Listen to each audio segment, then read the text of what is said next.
चन्द्रशेखर चन्द्रशेखर चन्द्रशेखर पाहि मां चन्द्रशेखर चन्द्रशेखर चन्द्रशेखर रक्ष मां रत्नसानुशरासनं रजतान्द्रिशृङ्गनिकेतनं शिञ्जिनीकृतपन्नगेश्वरमच्युतानलसायकं क्षिप्रदग्नपुरत्रयं त्रिदिशालयैरभिवन्दितं चन्द्रशेखरमाश्रये मम किं करिष्यति वै यमः।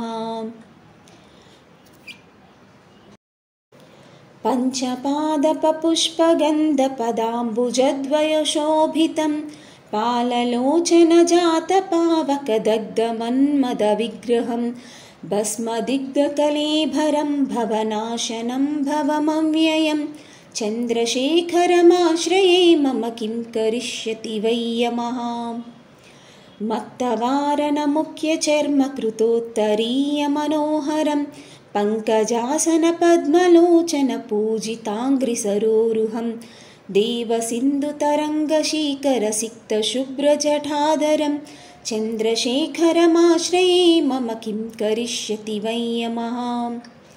यक्षराजसकं शुभाक्षरहरं भुजङ्गविभूषणं शैलराजसुतापरिष्कृतचारुवामकलेबरं क्ष्वेलनीलगलं परश्वतधारिणं मृगधारिणं चन्द्रशेखरमाश्रये मम किं करिष्यति वै यमः। कुण्डलीकृतकुण्डलीश्वरकुण्डलं वृषवाहनं नारदादिमुनीश्वरस्तुतवैभवं भुवनेश्वरम् अन्धकान्तकमाश्रितामरपादपं शमनान्तकं चन्द्रशेखरमाश्रये मम किं करिष्यति वै यमः। भेषजम्बवरोगिणामखिलापदामपहारिणं दक्षयज्ञविनाशनं त्रिगुणात्मकं त्रिविलोचनं भुक्तिमुक्तिफलप्रदं सकलाङ्गसङ्गनिवर्णहं चन्द्रशेखरमाश्रये मम किं करिष्यति वै यमः।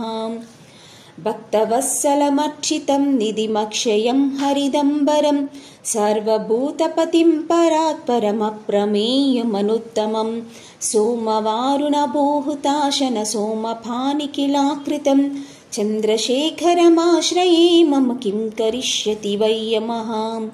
विश्वसृष्टिविधायिनं पुनरेव पालनतत्परं संहरन्तमपि प्रपञ्चमशेषलोकनिवासिनं क्रीडयन्तमहर्निशं गणनाथयूथसमन्वितं चन्द्रशेखरमाश्रये मम किं करिष्यति वै यमः। मृत्युभीतमृकुण्डसुकृतस्तवं शिवसन्निधौ यत्र कुत्र च यः पठेन्नसि तस्य मृत्युभयं भवेत्।